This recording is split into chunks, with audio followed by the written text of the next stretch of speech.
Ethan, and today we are going to learn about germination. Germination is easy. First, you need a seed. Then it sprouts. Then the root goes down and the shoot goes up. And here you have it, a plant.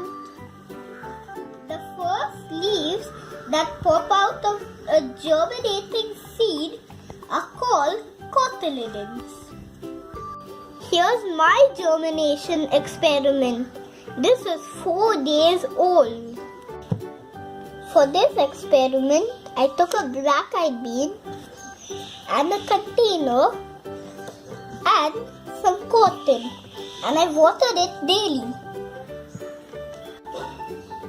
And this is what I got after 4 days. As you can see, I've placed 4 seeds. I want to show you the root popping out of there.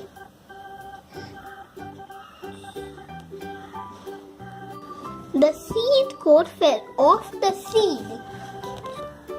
This is a perfect germinating seed.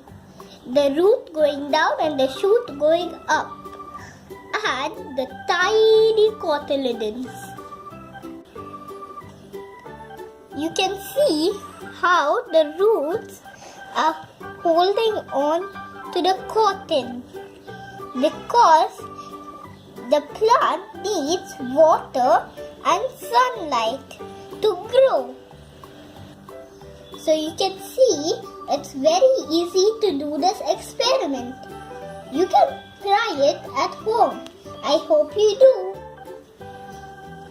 Thanks for watching. And don't forget to like and subscribe.